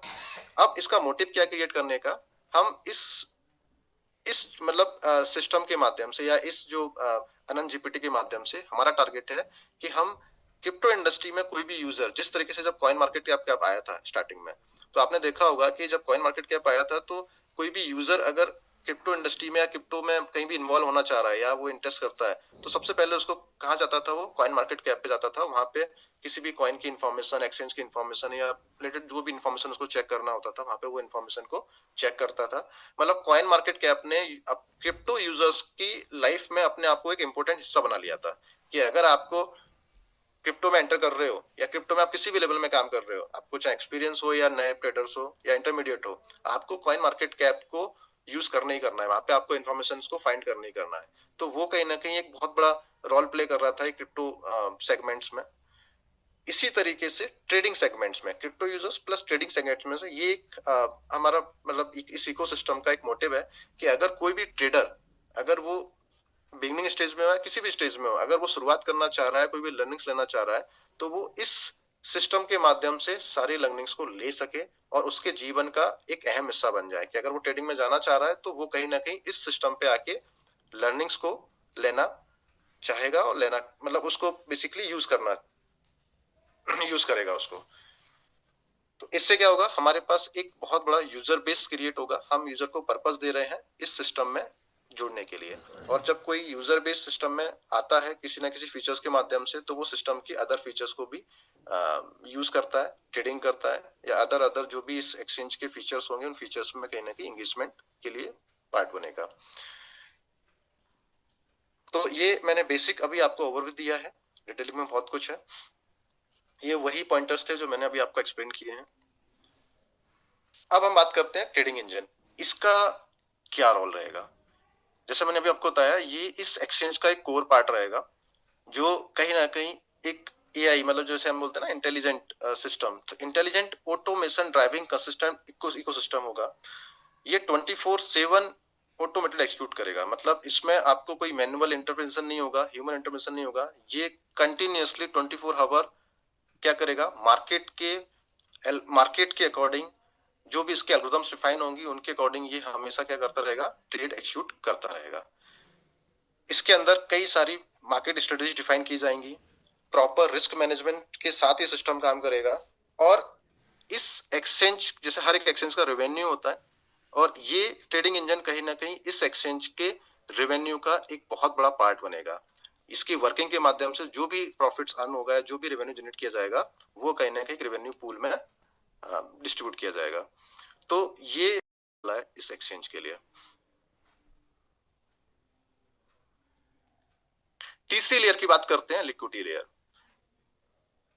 ये किसी भी एक्सचेंज की एक फाइनेंशियल बैकबोन होती है जो एक एक्सचेंज को स्टेबिलिटी प्रोवाइड करता है, ट्रांजैक्शंस को फास्ट और सीमलेस एक्सिक्यूट करने के लिए रिक्वायरमेंट होती है। ठीक है, ये लिक्विडिटी के कुछ एडवांटेज होते हैं जो मैंने आपको बताए। ऑर्डर फास्ट एक्सिक्यूट होते हैं, एक वॉल्यूम सपोर्ट मिलता है, ऑर्डर प्रॉपर एक्सिक्यूट हो इसके लिए जो एक वॉल्यूम रिक्वायरमेंट होता है वो वॉल्यूम के लिए काम आ जाता है। ठीक है, और जो लिक्विडिटी कहीं ना कहीं जो ट्रेडिंग इंजन काम करेगा, उस ट्रेडिंग इंजन के लिए जो वॉल्यूम चाहिए वो वॉल्यूम भी लिक्विडिटी के माध्यम से वहां पे इस लेयर के माध्यम से ऐड किया जाएगा, जिससे वो ट्रेड करेगा और वहां से जो भी रेवेन्यू होगा वो जनरेट किया जाएगा और उसको रेवेन्यू पूल में डाला जाएगा। तो ये लिक्विडिटी लेयर एक पूरा एक अलग से सेगमेंट होगा जिसमें क्या क्या चीजें होंगी ये हम आगे डिस्कस करेंगे। अब हम थोड़ा सा बात करते हैं कि इस एक्सचेंज के अंदर दो टाइप के यूजर को डिफाइन किया गया है। एक जनरली ट्रेडर होता है, जैसे हम किसी भी एक्सचेंज पे जाते हैं, हम डिपॉजिट हम साइन अप करते हैं, डिपॉजिट करते हैं, फिर हम किसी एसेट को बाय करते हैं, सेल करते हैं, स्टैकिंग करते हैं, फ्यूचर ट्रेडिंग कर सकते हैं। तो वो एज ए ट्रेडर यहाँ पे भी सेम यूजर जो आएगा एक्सचेंज में वो सारे फीचर्स को यहाँ पे यूज कर सकता है, ऑपरेट कर सकता है, तो वो एज ए ट्रेडर यूज करेगा। इसमें एक सेकंड जो एक और यूजर सेगमेंट दिया गया है, यूजर टाइप दिया गया है, वो है लिक्विडिटी प्रोवाइडर। लिक्विडिटी प्रोवाइडर क्या होगा, ये लिक्विडिटी प्रोवाइडर इस एक्सचेंज का एक हिस्सा बनेगा, पार्ट बनेगा, हम बोल सकते हैं कि एक्सचेंज का पार्टनर बनेगा, जो इस एक्सचेंज को लिक्विडिटी प्रोवाइड करेगा, कैपिटल प्रोवाइड करेगा, वॉल्यूम प्रोवाइड करेगा, जो इस वॉल्यूम को यूज किया जाएगा अलग अलग मीडियम में, रेवेन्यू जनरेशन के लिए, ऑर्डर्स को स्मूथ करने के लिए। तो वो अलग अलग चीजें हैं जहाँ पे इस लिक्विडिटी को यूज किया जाएगा। तो यहाँ पे दो टाइप के यूजर हम बात कर रहे हैं, एक ट्रेडर और एक liquidity provider. Liquidity provider trader भी बन सकता है, ऑप्शनल है, और एक ट्रेडर लिक्विडिटी प्रोवाइडर बन सकता है। ये पर्टिकुलर यूजर पर डिपेंड करता है कि वो एक यूजर सेगमेंट में जाना चाह रहा है या वो दोनों सेगमेंट को यूज करता है। लिक्विडिटी प्रोवाइडर के बारे में मैंने अभी बात ही कर ली है। अब हम बात करते हैं कि जितने भी अभी मार्केट में, चाहे वो सेंट्रल एक्सचेंज हो या डिसेंट्रलाइज एक्सचेंज हो, वहां पे जो लिक्विडिटी प्रोवाइडर है वो किस तरीके से रेवेन्यू जनरेट करते हैं। हम बाइनेंस का एग्जांपल ले लेते हैं, क्योंकि बाइनेंस का एग्जांपल इसलिए ले रहे हैं क्योंकि पॉपुलर है, सब लोग जानते हैं, तो इजी टू अंडरस्टैंड होता है। ठीक है, अब बाइनेंस का जो भी रेवेन्यू होता है, जो ट्रेडिंग की फीस के माध्यम से जनरेट होता है, वो कहीं ना कहीं लिक्विडिटी प्रोवाइडर को डिस्ट्रीब्यूट किया जाता है। ठीक है, और सिमिलरली डिसेंट्रलाइज एक्सचेंज में भी यूनिस्वैप एक पॉपुलर एक्सचेंज है, जिसमें भी आप देखोगे अगर आप लिक्विडिटी प्रोवाइडर बनते हो तो वहां पे भी जो भी ट्रेडिंग फीस के माध्यम से जो रेवेन्यू जनरेट होता है वो भी कहीं ना कहीं लिक्विडिटी प्रोवाइडर में डिस्ट्रीब्यूट किया जाता है। और ये लाइफ टाइम रहता है, ये आप जब तक आप उसमें लिक्विडिटी ऐड करके रखते हो आपको रेवेन्यू जनरेट होता रहता है, और ये पैसिव इनकम की तरह काम करता है कि आपने एक बार लिक्विडिटी ऐड कर दी, आपने एक बार उसमें यूएसडीटी को डिपॉजिट कर दिया या जो भी जिस भी करेंसी के माध्यम से, और आपको लाइफ टाइम आपको अर्निंग्स होती रहती है रेगुलर बेसिस पे। तो ये लिक्विडिटी प्रोवाइडर के as a liquidity provider advantage होते हैं कि वो क्यों कोई यूजर लिक्विडिटी प्रोवाइडर बनना चाहेगा। अब लिक्विडिटी प्रोवाइडर बनने के फायदे क्या है, मतलब जो मैंने आपको जो नंबर्स की बात करी है कि किसी भी एक्सचेंज पे अगर लिक्विडिटी प्रोवाइडर बनता है तो उसको क्या बेनिफिट होते हैं। तो उसको एक तो जितना ज्यादा किसी एक्सचेंज पे वॉल्यूम होगा, उतना ज्यादा वॉल्यूम होगा, उतना ज्यादा ट्रेडिंग फीस के माध्यम से अर्निंग होगी, और जो फीस जो कहीं ना कहीं शेयर किया जाता है तो उतना ज्यादा वो इनकम जनरेट करता है। कंसिस्टेंट अर्निंग होती है, पैसिव अर्निंग होती है, आपको कुछ करना नहीं रहता है, क्योंकि कोई भी एक्सचेंज 24 आवर्स काम करता है। 24 आवर्स जो भी ऑर्डर एक्सिक्यूट होते हैं उनकी फीस डिडक्ट होती है, जो एज ए सिस्टम में रेवेन्यू की तरह काम करती है, और वो रेवेन्यू डिस्ट्रीब्यूट होता रहता है लिक्विडिटी प्रोवाइडर्स के लिए। तो कहीं ना कहीं कंसिस्टेंट अर्निंग होती रहती है आपकी, जो हम पैसिव अर्निंग बोलते हैं इसको। कैपिटल कंपाउंड होता रहता है, तो कंपाउंडिंग का एक ऑप्शन होता है जो आपका कैपिटल को भी क्या करता रहता है, वो कंपाउंड करके इंक्रीज करता रहता है। और प्रूवन स्केलेबल है, क्योंकि ये लिक्विडिटी प्रोवाइडर और एक्सचेंज जो इंडस्ट्री है कई सालों से चलती आ रही है। लोगों ने जब मैंने आपको नंबर दिखाया कि जो भी लोग एक्सचेंज में लिक्विडिटी प्रोवाइडर बनते हैं तो वो कई सालों तक अभी तक एक बड़ा एक अर्निंग्स करते आए हैं, तो ये प्रूवन है और ये स्केलेबल है। जैसे जैसे कोई एक्सचेंज ग्रो करता है, जितना वॉल्यूम बढ़ता है उतना ज्यादा उनका प्रॉफिट भी, उनकी अर्निंग्स भी स्केल होती जाती है। तो ये कुछ लिक्विडिटी प्रोवाइडर के प्रूवन फैक्ट्स हैं जिसके माध्यम से वो अर्निंग करता है। अब हम बात करेंगे इस एक्सचेंज में अगर कोई भी लिक्विडिटी प्रोवाइडर बनना चाहता है तो उसका मॉडल क्या है। यहाँ पे एक फीस रखी गई है लिक्विडिटी प्रोवाइडर बनने के लिए, जिसकी मेंबरशिप एक्सेस फीस है $249, जो वन टाइम फीस है, जिसके माध्यम से आपको कई सारे advantage as a liquidity provider आपको मिलेंगे। आपको लाइफ टाइम एक्सेस मिलेगा, आप एक ऑफिशियल एक्सचेंज पार्टनर बन जाते हैं। ठीक है, इसमें कई सारे और भी चीजें मिलती हैं, आपको ट्रेडिंग कैपिटल मिलता है, और भी कई सारे फीचर्स हैं जो आने वाले जो डिटेलिंग में आपको आगे बताए जाएंगे। इसमें कोई भी यूजर अगर एज ए लिक्विडिटी प्रोवाइडर कोई भी अमाउंट को ऐड करना चाह रहा है तो वो $1000 से इनफाइनाइट, मतलब कितना भी मैक्सिमम कोई लिमिट नहीं है, वो लिक्विडिटी ऐड कर सकता है, और उसका कैपिटल उसके अकॉर्डिंग उसमें अलॉट होता है। देन वो सिस्टम में जाता है, सिस्टम रेवेन्यू जनरेट करता है, और वो देन वो डिस्ट्रीब्यूट होता है सारे लिक्विडिटी प्रोवाइडर में। तो ये पूरा एक सिस्टम है, जिस तरीके से कोई भी यूजर अगर चाह रहा है तो किस तरीके से पार्ट ले सकता है, तो मैंने आपको यहाँ पे डिफाइन कर दिया। अब ये जो फंड, जो भी लिक्विडिटी प्रोवाइडर फंड ऐड करते हैं या जो असेट्स को इन्वेस्ट करते हैं, तो वो असेट्स कहाँ कैसे यूज किए जाते हैं। सबसे पहले तो ये जो लिक्विडिटी है वो डायरेक्टली अलग अलग मीडियम में यूज होती है। एक वॉल्यूम जनरेट करने के लिए, ऑर्डर को फास्ट एक्सिक्यूट करने के लिए यूज किया जाता है, जिससे ऑर्डर फास्ट एक्सिक्यूट हो सिस्टम, क्योंकि जितना भी कोई एक्सचेंज अगर उसका ऑर्डर जितने फास्ट एक्सिक्यूट होंगे, जितने सीमलेस होंगे, उतना ज्यादा वो यूजर का एंगेजमेंट क्रिएट करता है। स्लिपेज उतना कम होता है, कंट्रोल रहता है कि ऑर्डर, जब आपने देखा होगा कि आपको कई सारे एक्सचेंज में आपको सेम कॉइन की प्राइस आपको डिफरेंट डिफरेंट देखने को मिलती है। उसका रीजन क्या होता है, वो स्लिपेज के कारण होता है कि वहां पे कितना फास्ट, कितना ज्यादा वॉल्यूम है, कितना ज्यादा उसके जो ऑर्डर्स हैं वो एक्सिक्यूट हो रहे हैं, कितने फास्ट एक्सिक्यूट हो रहे हैं। तो ये थोड़ा सा टेक्निकल चीजें हैं, बट मैं आपको इसलिए डिफाइन कर रहा हूँ कि ये किस तरीके से एक्सचेंज में एक लिक्विडिटी प्रोवाइडर का लिक्विडिटी का यूज किया जाता है। और तीसरा, जितना भी जो लिक्विडिटी जो ऐड हो रहा है वो कहीं ना कहीं जो ट्रेडिंग इंजन है वहां पे अलॉट किया जा रहा है, और उसके माध्यम से जो जब कोई ट्रेडिंग इंजन ट्रेडिंग एक्सिक्यूट करता है तो वहां से जो रेवेन्यू जनरेट होता है तो वो रेवेन्यू जनरेट होगा। तो यहाँ पे फीस के साथ साथ में जो ट्रेडिंग के माध्यम से जनरेट होगा रेवेन्यू, वो भी कहीं ना कहीं लिक्विडिटी प्रोवाइडर में शेयर किया जाएगा। तो ये यूज्ड है लिक्विडिटी प्रोवाइडर का। अब हम बात करते हैं कि किसी भी एक्सचेंज का कोई रेवेन्यू पूल क्या होता है, रेवेन्यू पूल मतलब उसके इनकम के सोर्सेस क्या होते हैं, मतलब कैसे रेवेन्यू जनरेट करता है कोई एक्सचेंज। तो हम बात कर रहे हैं अनंत एक्सचेंज के बारे में। तो अनंत एक्सचेंज चार प्रकार से या चार मीडियम के माध्यम से रेवेन्यू को जनरेट करेगा। पहला है ट्रेडिंग फीस, जिसको हम टेकर मेकर फीस बोलते हैं। जो आप किसी ऑर्डर का एग्जीक्यूट करते हो तो आपकी टेकर और मेकर फीस डिडक्ट होती है, तो वो ट्रेडिंग फीस के तौर पे जनरेट होता है। वो सिर्फ और सिर्फ एक्सचेंज का प्रॉफिट होता है, क्योंकि यूजर अगर वो ऑर्डर को जो भी एग्जीक्यूट कर रहा है बाय सेल का, वो लॉस हो प्रॉफिट हो, उससे एक्सचेंज का कोई भी लेना देना नहीं होता है, क्योंकि वो ऑर्डर एग्जीक्यूट होते हैं यूजर टू यूजर। लेकिन एक्सचेंज जो फीस काटता है as a taker maker fees या ट्रेडिंग फीस, वो एक्सचेंज का सीधा सीधा सा प्रॉफिट होता है। तो ट्रेडिंग फीस के माध्यम से कहीं ना कहीं एक्सचेंज एक रेवेन्यू जनरेट करता है। विड्रॉल फीस, जब भी कोई यूजर अपने फंड को विड्रॉल करने जाता है तो वहां पे भी फीस डायरेक्ट होती है, तो विड्रॉल फीस भी वो भी कहीं ना कहीं सिस्टम का एक रेवेन्यू होता है। एआई ट्रेडिंग प्रॉफिट्स, जैसे मैंने आपको अभी बताया था कि एआई ट्रेडिंग इंजन जो एक्सिक्यूट करेगा ऑर्डर को, और वहां के माध्यम से जो भी प्रॉफिट अर्न होगा वो भी कहीं ना कहीं रेवेन्यू पूल में ऐड किया जाएगा। और टोकन लिस्टिंग फीस, ये फीस क्या होती है, जब कोई नया कॉइन या कोई भी कॉइन अपना किसी एक्सचेंज पे लिस्ट करने जाता है तो एक्सचेंज एक सर्टेन फीस चार्ज करता है।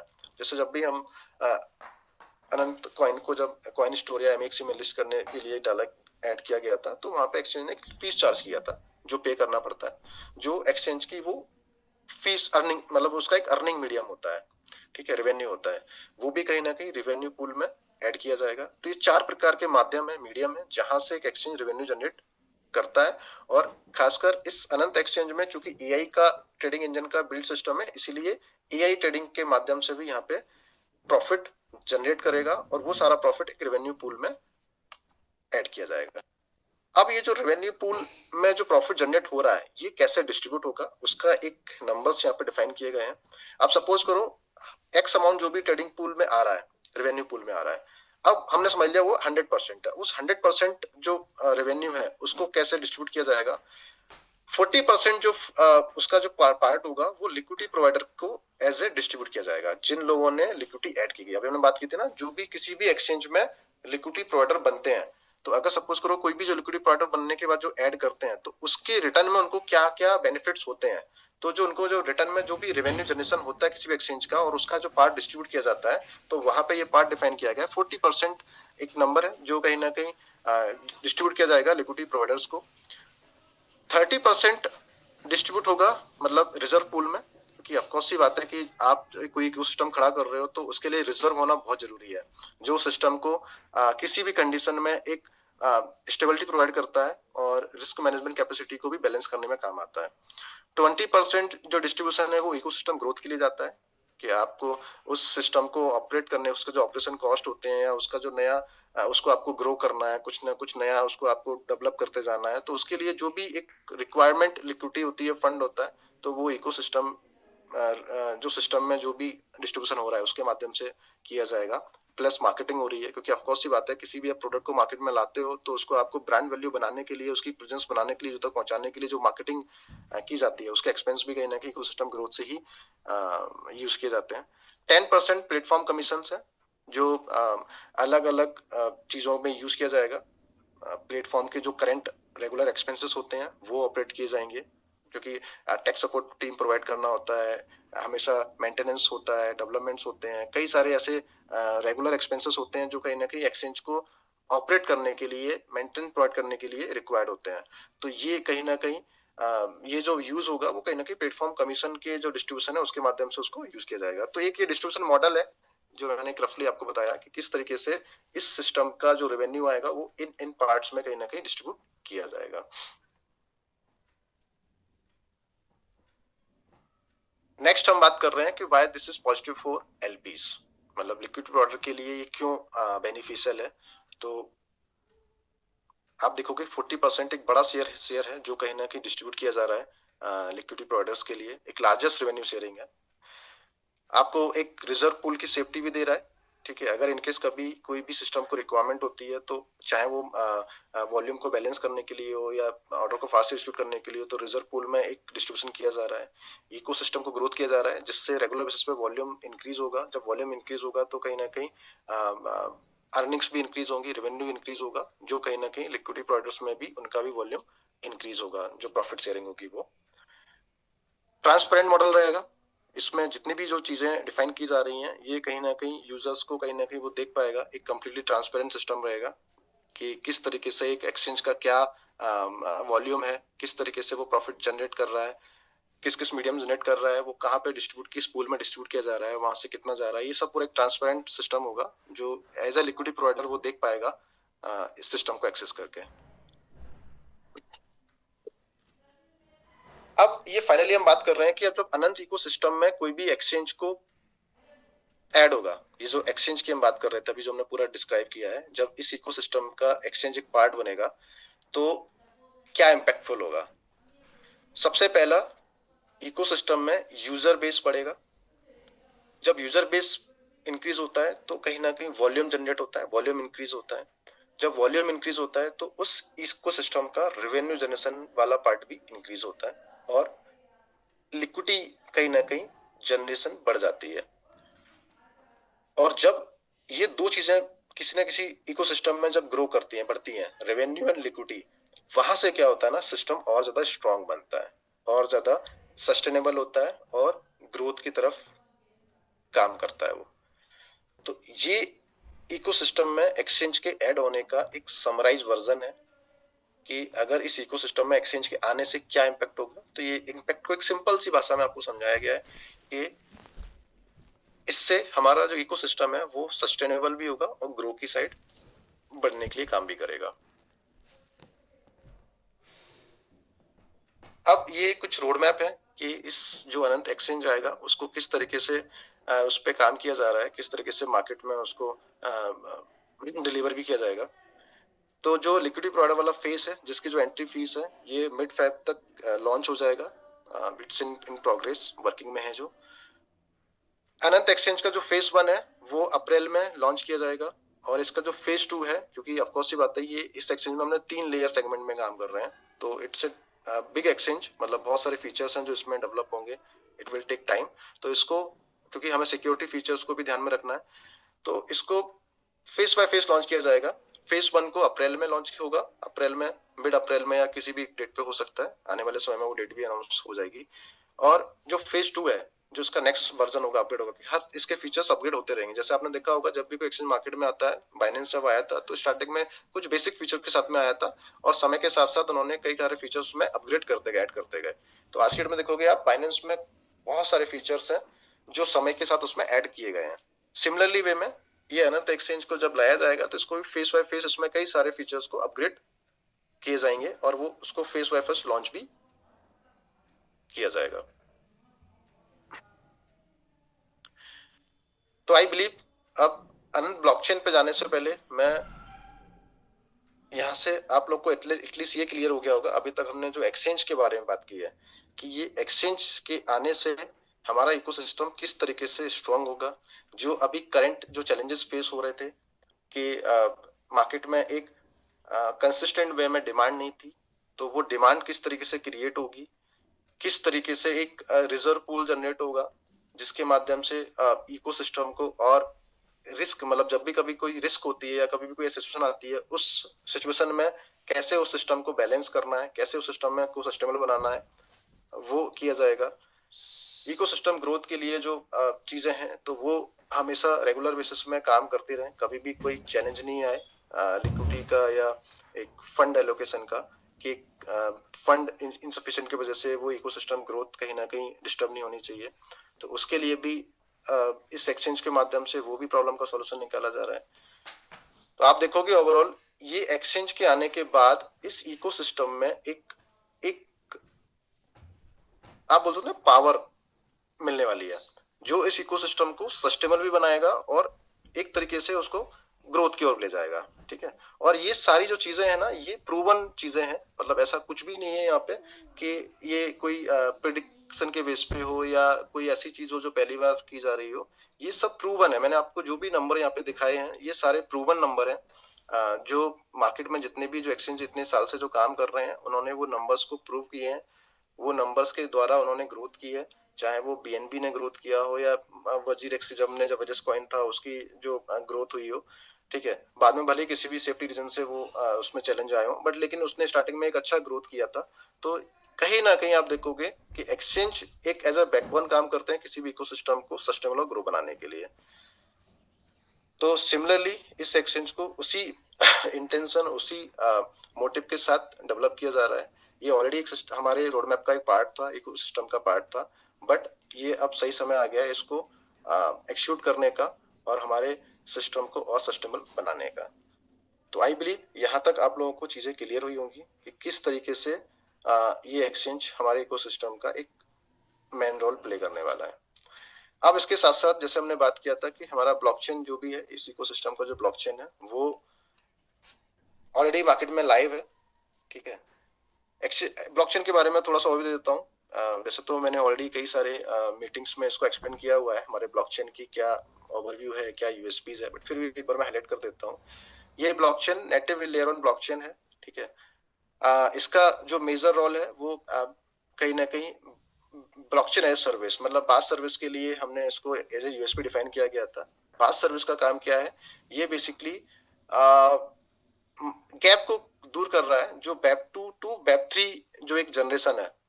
जितने भी वेब 2 का मतलब है जितने भी सेंट्रलाइज सिस्टम मार्केट में जो ऑपरेट हो रहे हैं मार्केट में इंटरनेट पे, और धीरे धीरे जिस तरीके से ब्लॉकचेन टेक्नोलॉजी ग्रो कर रही है, जैसे ब्लॉकचेन टेक्नोलॉजी जो एडवांटेज है जो रियल वर्ल्ड इंडस्ट्रीज में यूज होता जा रहा है ब्लॉकचेन को, तो वो ब्लॉकचेन मतलब वेब 3 यूज केसेस हो गए। तो जब भी कोई सिस्टम अपने सिस्टम में कोई भी सिस्टम है सेंट्रलाइज, वो जब भी डिसेंट्रलाइज सिस्टम की तरफ वो माइग्रेट होता है, तो कहीं ना कहीं इसका मतलब वो वेब 2 से वेब 3 की तरफ वो अडॉप्ट हो रहा है। तो ये जो स्कोप है ये बहुत बड़ा स्कोप है। आप देखोगे हर एक इंडस्ट्री में, चाहे वो कोई भी इंडस्ट्री हो, फिनटेक है, हेल्थ केयर है, सप्लाई चेन है, लॉजिस्टिक्स है या बैंकिंग है, कोई भी सेक्टर आप देखोगे हर एक सेक्टर में ब्लॉकचेन के real world use cases build हो रहे हैं। कई सारे बड़े नाम एग्जांपल भी हैं जो मैं ऑलरेडी कई बार बता चुका हूँ आप लोगों को। जो अभी देखोगे तो आपने पॉलीगन ब्लॉकचेन ने मिलकर अभी जो इंडियन गवर्नमेंट के साथ में जो एक स्टेबल कॉइन भी जो कहीं ना कहीं बिल्ड हो रहा है, तो कई सारे ऐसे रियल एग्जांपल हैं। जैसे वॉलमार्ट कंपनीज ने अपने पूरे सिस्टम को सप्लाई चेन को पूरा वेब 3 पे माइग्रेट किया हुआ है और कई सारे चैलेंजेस को उन्होंने सॉल्व कर लिया है। तो हर इंडस्ट्री के जो चैलेंजेस हैं जो फेस कर रहे थे उनको कहीं ना कहीं ब्लॉकचेन के माध्यम से उसको सॉल्व किया जा रहा है। तो ये बहुत बड़ा स्कोप है। तो इस स्कोप को यूटिलाइज करने के लिए इस ब्लॉकचेन को बिल्ड किया जा रहा है, जो कहीं ना कहीं जो एक बहुत बड़ा एक प्रोसेस होता है कि कोई सिस्टम अगर वेब 2 से वेब 3 में जा रहा है तो एक लंबा प्रोसेस होता है, उसमें बहुत सारा टेक्निकली रिक्वायरमेंट होती है, एक बड़ा इन्वेस्टमेंट लगता है, एक बड़ा सर्वर रिक्वायरमेंट होता है। तो ये जो सारी रिक्वायरमेंट को इजी करने के लिए ये जो सर्विसेज है वो इजी एक्सेसिबल सर्विस होंगी। कोई भी अपने वेब 2 सिस्टम को वेब 3 में माइग्रेट कर पाएगा बहुत इजी वे में, without any technical requirement, without any server setup, without any time taking process. बहुत इजीली कम टाइम में वो अपने सिस्टम को ब्लॉकचेन में बिल्ड कर पाएगा। तो ये सर्विसेज है जो लोगों को as a blockchain as service provide करेगा। जैसे बोलते हैं ना सॉफ्टवेयर सर्विस, कि आप जब सॉफ्टवेयर सर्विस मतलब आप सर्विस प्रोवाइड करते हो और उसके लिए जो आप चार्जेस लेते हो, सिमिलरली जब भी ये सॉल्यूशन प्रोवाइड करेगा तो यहाँ पे क्या होगा ना कि इस ब्लॉकचेन में एक सर्विस चार्ज किया जाएगा उसके बदले में। तो सर्विस जो होगी वो सर्विस फीस जो होगी वो कहीं ना कहीं इस रेवेन्यू जनरेट करेगा इस ब्लॉकचेन के लिए, जो हमारे इकोसिस्टम को और स्ट्रॉन्ग करेगा। हालांकि ये टाइम टेकिंग प्रोसेस है, क्योंकि आपको पता है कि जब भी ब्लॉकचेन का भी तो फेज 1 लॉन्च हुआ था, इसके बाद जो ब्लॉकचेन सर्विस के लिए सेकंड फेज है वो अभी उस पर वर्किंग चल रही है। तो आने वाले समय में जब वो जैसे जैसे लॉन्च होगा उस तरीके से प्रोजेक्ट्स ऑन बोर्ड होंगे, उस तरीके से सर्विसेज भी ऑन बोर्ड होंगी, service fees then in charge start होगा। तो ये एक टाइम टेकिंग प्रोसेस है। मतलब ब्लॉकचेन एक बैकबोन होता है किसी भी इकोसिस्टम के लिए। आप देखोगे आज की डेट में जितने भी जो बड़े क्रिप्टो प्रोजेक्ट्स मार्केट में जो कहीं ना कहीं स्टैब्लिश हुए हैं, उन्होंने उनके ब्लॉकचेन ने कहीं ना कहीं मेजर रोल प्ले किया हुआ है इसके लिए, चाहे वो सोलाना ब्लॉकचेन हो, बाइनेंस हो या कोई ब्लॉकचेन हो। सिमिलरली वे में एक ब्रांड वैल्यू क्रिएट करता है ब्लॉकचेन, एक बैकबोन होता है, और एक कहीं ना कहीं रेवेन्यू जनरेट भी करता है, एक वॉल्यूम जनरेट करता है, बहुत बड़ा रोल होता है। और फीस के तौर पे आपका जो कॉइन का जो वॉल्यूम है वो इंक्रीज करता है। तो कई सारे एडवांटेजेस जो मैं ऑलरेडी आपको बहुत सारी मीटिंग बता चुका हूं, मैंने बस समराइज किया है अभी। आज के डेट में ब्लॉकचेन का जो स्टेटस है वो आपको पता है कि क्या क्या चीजें ऑलरेडी लाइव है। हमारा इंफ्रा रेडी है, ब्लॉकचेन लाइव है, ट्रांजैक्शंस हो रहे हैं उस पर। उसके अंदर जितने भी आपने देखा होगा, आप वॉलेट एक्सप्लोरर वगैरह, नोड वगैरह, वेलेटर के माध्यम से सब कुछ लाइव है। लोग एज ए डेलीगेट ज्वाइन कर सकते हैं और उसका जो रिवॉर्ड जनरेशन है वो सब लाइव है, लोगों को ऑलरेडी मिल रहा है। अब हम इसको आगे क्या काम करने वाले हैं उसमें हम थोड़ी सी बात कर लेते हैं।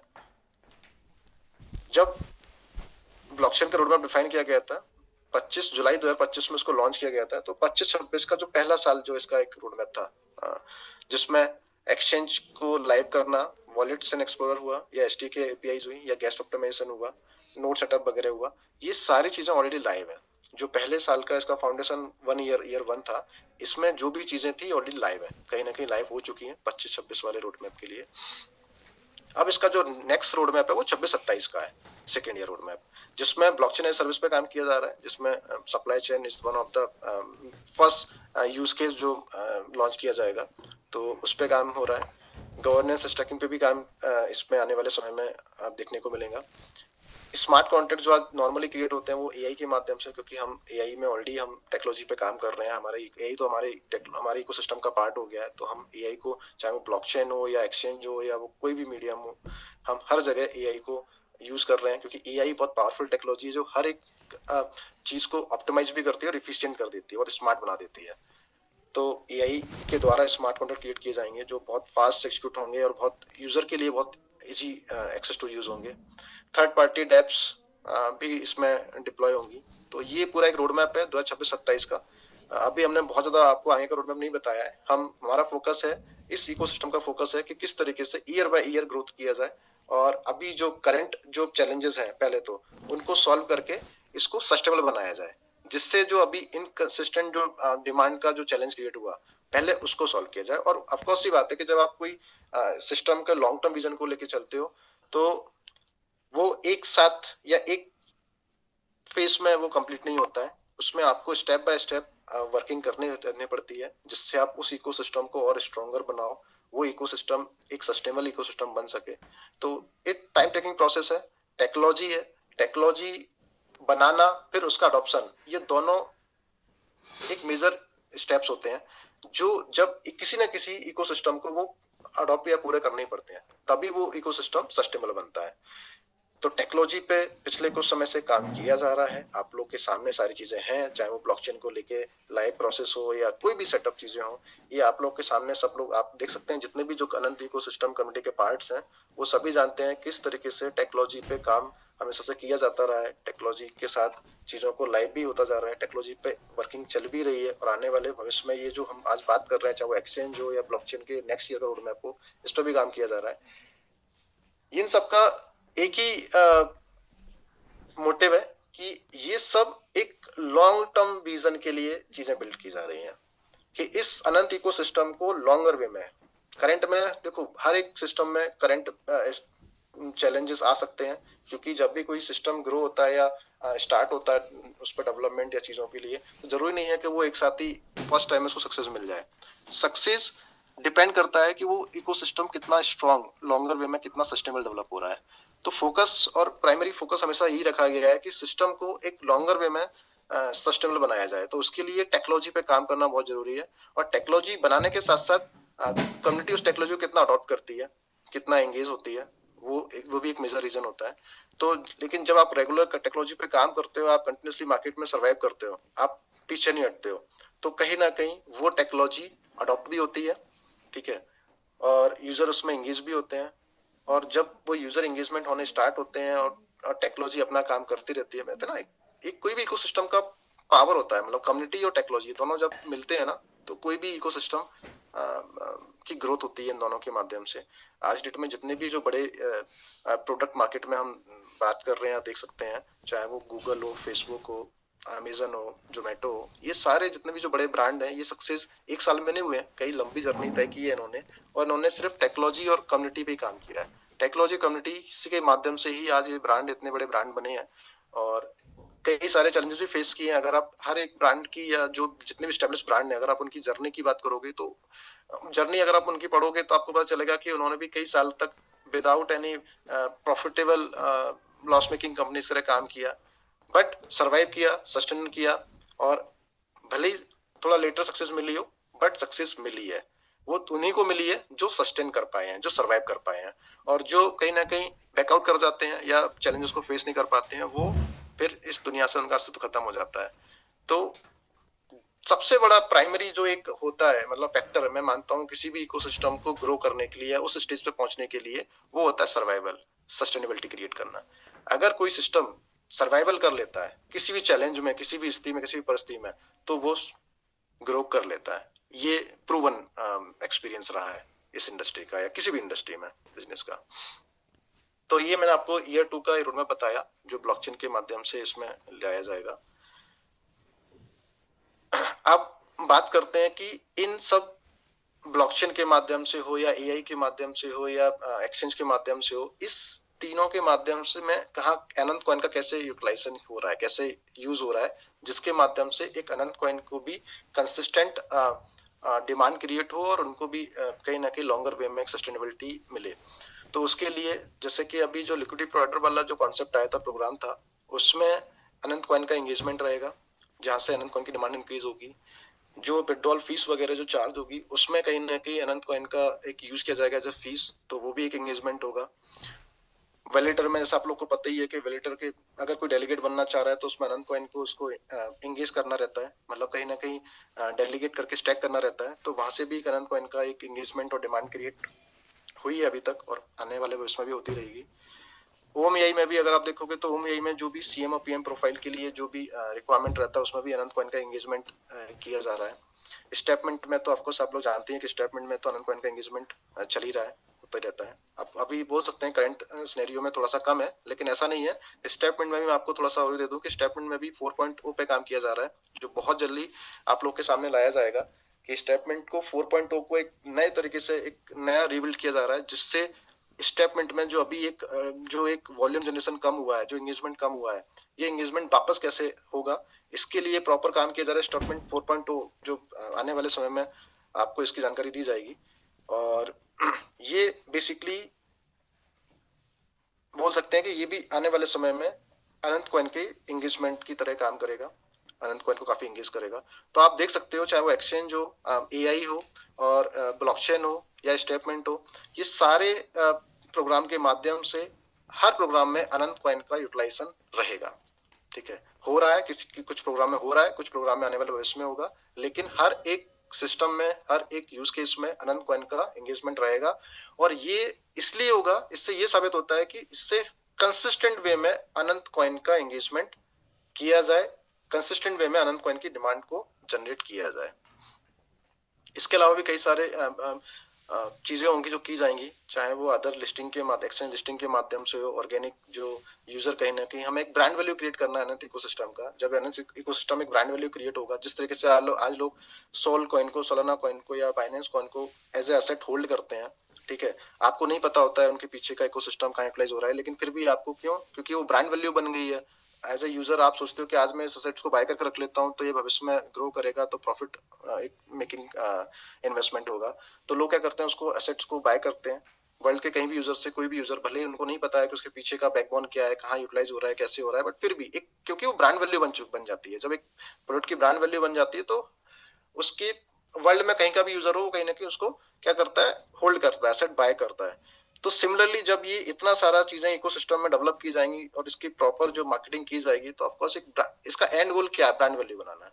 और जब एक ब्रांड वैल्यू बनता है तो लोगों का ट्रस्ट आता है, लोग कहीं ना कहीं अनंत कॉइन को, एसेट्स को होल्ड करेंगे। जैसे आज भी कई लोग होल्ड करते हैं, लोगों को पता है कि आज भले ही ये कॉइन का प्राइस कम है, लेकिन आने वाले भविष्य में जिस तरीके से ये टेक्नोलॉजी पे काम कर रहा है तो ऑफकोर्स ही बात है, और सस्टेनेबल है और काम करता जा रहा है, चैलेंजेस के बाद भी रुक नहीं रहा है, तो कहीं ना कहीं लोगों का एक ट्रस्ट बना हुआ है। तो वो इसीलिए है क्योंकि वो टेक्नोलॉजी को में बिलीव करते हैं, सिर्फ हाइप में बिलीव नहीं करते हैं। क्योंकि हो सकता है मीम कॉइन सिर्फ हाइप पे काम करते हो, लेकिन अगर कोई फंडामेंटल कॉइन है वो टेक्नोलॉजी के द्वारा काम कर रहा है, तो लोगों को टेक्नोलॉजी पर भरोसा होता है, लोग टेक्नोलॉजी बिलीव करते हैं। इसीलिए लोग आज भी कहीं ना कहीं, आप देखो इस सेमिनार में, आप इस वेबिनार में लोगों ने पार्टिसिपेट किया है। वाली बात है कि इतना सब कुछ होने के बाद, इतने चैलेंजेस फेस करने के बाद, हालांकि चैलेंजेस सिस्टम के लिए बहुत बड़े चैलेंजेस नहीं है, बट चूंकि कम्युनिटी पॉइंट ऑफ व्यू से सेंटीमेंट बहुत मेजर रोल प्ले करता है किसी भी क्रिप्टो इंडस्ट्री में, किसी भी इंडस्ट्री में सेंटीमेंट्स के बेस पे लोगों का एक ओपिनियन, लोगों का एक वर्किंग चेंज हो जाता है।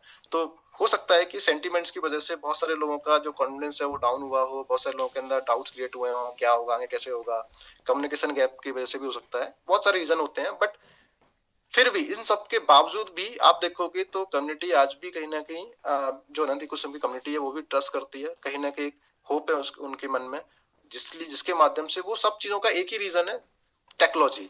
तो जहाँ पे टेक्नोलॉजी है, जहाँ पे फंडामेंटल चीजों की बात की जाती है, वहां पे लोगों को भरोसा होता है, ट्रस्ट आता है कि चलो ठीक है, टेक्नोलॉजी समय ले सकती है लेकिन हाँ अगर वो सस्टेनेबल रहती है तो एट द एंड वो सक्सेस होता ही होता है।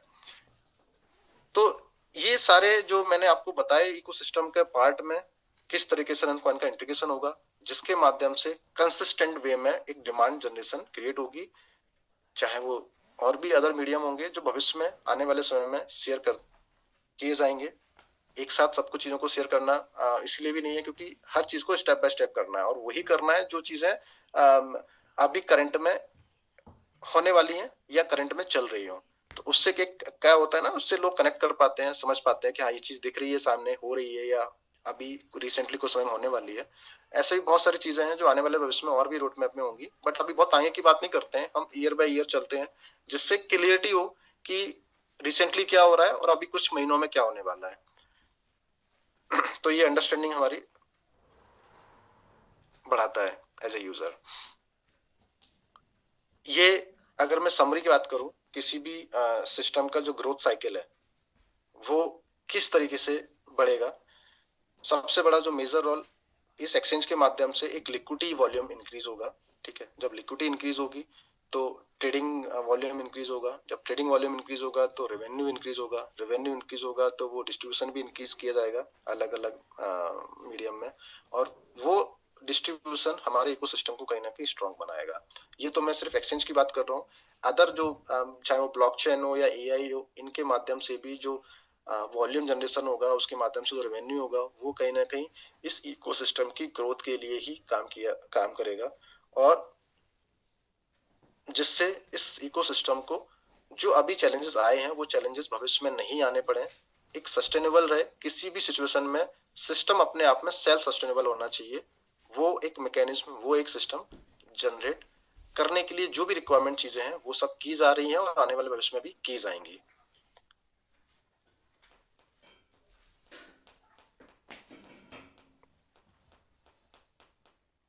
ये एक फाइनल समरी है। वैसे तो मैं ऑलरेडी बता चुका हूं कि अनंत इकोसिस्टम के अंदर अनंत एक्सचेंज का क्या रोल प्ले होगा, एआई लेयर का क्या रोल है, अनंत ब्लॉकचेन का क्या रोल है। जब ये तीनों चीजें मिलेंगी तो उससे किस तरीके से इकोसिस्टम का ग्रो होगा, जो अभी मैंने आप लोगों को एक्सप्लेन किया है वही चीजें इसमें डिफाइन की गई हैं। तो ये लॉन्ग टर्म सक्सेस के लिए काम किया जा रहा है, सस्टेनेबिलिटी के लिए काम किया जा रहा है, टेक्नोलॉजी पे काम किया जा रहा है। अब इसके साथ में मैंने बताया ना, किसी भी प्रोडक्ट को ब्रांड बनने के लिए दो चीजों की रिक्वायरमेंट होती है, technology plus technology, technology plus community. तो टेक्नोलॉजी पे रेगुलर काम किया जा रहा है, आगे भी काम किया जाएगा। अब हमें जो रिक्वायरमेंट है वो है कम्युनिटी की। ऑलरेडी अनंत इकोसिस्टम में एक बड़ी कम्युनिटी को स्टेब्लिश किया है, करके दिखाया है। भले करंट मार्केट में कुछ भी हो सकता है, ऊपर चीजें ऊपर नीचे हो सकती हैं, बट इसका मतलब ये नहीं है कि आज अनंत इकोसिस्टम के पास टेक कम्युनिटी नहीं है, कम्युनिटी है। अब बस इसी कम्युनिटी को और ज्यादा ग्रो करना है, उसमें सभी को मिलके काम करना पड़ेगा, सबको अपना योगदान देना पड़ेगा, क्योंकि ये कम्युनिटी जितनी ज्यादा इंक्रीज होगी उतना ज्यादा सिस्टम सस्टेनेबल होगा। तो अगर मैं अपने पॉइंट ऑफ व्यू से देखूं कि अनंत इकोसिस्टम का एक मैं क्या देखता हूं उसको, तो अनंत इकोसिस्टम अगर आप देखोगे तो सिर्फ एक कोई कंपनी नहीं है, कोई एक्सचेंज नहीं है, या कोई कॉइन नहीं है, या कोई ब्लॉकचेन नहीं है। ये एक लॉन्ग टर्म विजन है और प्योर कम्युनिटी बेस्ड इकोसिस्टम है।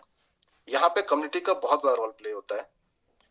ठीक है, टेक्नोलॉजी के माध्यम से ट्रस्ट स्टेब्लिश होता है, परफॉर्मेंस दी जाती है, इकोसिस्टम बिल्ड किया जाता है, अपॉर्चुनिटीज मिलती हैं, स्केल किया जाता है। और उसमें अगर जब कम्युनिटी का एंगेजमेंट होता है, जितनी ज्यादा स्ट्रॉन्ग कम्युनिटी होगी वो सिस्टम उतना ज्यादा स्ट्रॉन्ग होगा, उतना ज्यादा जल्दी ग्रोथ भी करेगा। तो कम्युनिटी एक, मैं बोलूंगा किसी भी सिस्टम के लिए बहुत कोर, एक सोल होती है, बेसिकली सोल है कम्युनिटी। अगर जैसे हमारे शरीर के लिए आत्मा एक सोल होती है, ऐसे एक सिस्टम के लिए कम्युनिटी भी एक सोल की तरह काम करती है। ठीक है, तो आप देखोगे इस अनंत इकोसिस्टम के अंदर जितने भी जो यूजर्स हैं, या वो एक नॉर्मल यूजर नहीं है, मतलब बेसिकली वो कहीं ना कहीं पार्टनर कहलाते हैं। मतलब आप देखोगे एक्सचेंज में जो लिक्विडिटी प्रोवाइडर है वो कहीं ना कहीं एज अ पार्टनर ऐड किया जा रहा है लोगों को। वो सिर्फ यूजर नहीं कहलाएंगे इस एक्सचेंज के, वो कहीं ना कहीं इसके पार्टनर बन रहे हैं, इसके हिस्सेदार बन रहे हैं। और हर एक यूजर जो कहीं ना कहीं अनंत कॉइन को होल्ड कर रहा है वो कहीं ना कहीं उस सिस्टम का एक हिस्सा होता है, शेयर होल्डर होता है, पार्टनर कहलाता है। तो अब बात ये है कि इतना सब कुछ देखने के बाद या इतना सब कुछ आप लोग इतने सालों से देखते आ रहे हो, तो हम सबके लिए पॉइंट ये है कि अब हमें क्या करना है। हमको वेट एंड वॉच करना है या हमको इस सिस्टम को मिलके साथ में स्ट्रांग बनाना है, इस पे काम करना है। तो मैं यही बोलूंगा कि अनंत इकोसिस्टम में एज ए यूजर नहीं, एज ए इन्वेस्टर नहीं, एज ए पार्टिसिपेट नहीं, एज ए पार्टनर जुड़ते हैं, काम करते हैं और इसको और ज्यादा स्ट्रांग बनाते हैं, जिससे भविष्य में इसकी जो स्ट्रेंथ है, इसका जो आउटकम है, इसका जो रिजल्ट है, वो हम सबको देखने को मिले। तो मेरे साइड से बस इतना ही था। उस आने वाले समय में अभी हमारे साथ में और भी लोग हैं जो और भी चीजों पे बात करेंगे। मेरे साइड से बस इतना ही था। मैं चूंकि मुझे एक टेक्नोलॉजी रिस्पॉन्सिबिलिटी दी गई है इस सिस्टम को बिल्ड करने के लिए, तो एज ए टेक्नोलॉजी इसको जितना स्ट्रांग बना सकते हैं, एक पूरी टीम है जो इसके पीछे काम कर रही है इस टेक्नोलॉजी को बनाने के लिए। इस टेक्नोलॉजी को जितना ज्यादा स्ट्रांग बना सकते हैं उतना काम किया जा रहा है, चाहे वो किसी भी परिस्थिति में हो, परिस्थिति कुछ भी हो। परिस्थिति के कारण कभी भी आपके विजन के, आपके मोटिव के, आपकी टेक्नोलॉजी रुकनी नहीं चाहिए, उस पर रेगुलर काम किया जा रहा है। और वही उसी का एक आउटकम्स है जो मैंने अभी आप लोगों के सामने प्रेजेंट किया है। तो आई बिलीव कि आप लोग इस चीज को समझ पाए होंगे कि किसी भी हाइप पे या किसी भी सेंटिमेंट्स पे बिलीव ना करते हुए हमें बिलीव करना है टेक्नोलॉजी पे। अगर किसी सिस्टम के पीछे टेक्नोलॉजी है और वो काम कर रही है तो वो सक्सेस मिलती है उसको। अब हमें एज अर्ली एडवांटेज उसको यूटिलाइज करना है, फायदा उठाना है, या हमें वेट एंड वॉच करके जब लेटर स्टेज में उसका एडवांटेज लेना है, ये इंडिविजुअल हमारे चॉइस के ऊपर है। तो आई बिलीव कि मैं तो यही सजेस्ट करूंगा कि इस सिस्टम को स्ट्रांग बनाते हैं, साथ में काम करते हैं, वापस से एक सेगमेंट्स जो भी कम्युनिटी सेंटिमेंट्स है उसको पॉजिटिव करते हैं और इस सिस्टम को स्ट्रांग बनाते हैं। थोड़ा थोड़ा मतलब हमारे पास ऑलरेडी इतनी बड़ी कम्युनिटी है कि अगर थोड़ा सा भी योगदान देते हैं, इंडिविजुअल अपना थोड़ा थोड़ा भी एफर्ट लगाते हैं, तो एक बड़ा काम कब हो जाएगा पता भी नहीं चलेगा। तो let's make a future, let's make a technology जो हमेशा से आई बिलीव मेरा बिलीव रहा है टेक्नोलॉजी पे। और जहाँ टेक्नोलॉजी प्लस कम्युनिटी मिल जाती है तो वहां तो बड़े काम हो जाते हैं और ये तो प्रूवन स्ट्रेटेजी है। तो मिलकर साथ में काम करते हैं। तो इसी शब्दों के साथ मैं विराम देता हूँ। Thank you so much. मैं राजेश जी को हैंड ओवर करूंगा। Rajesh ji please take over.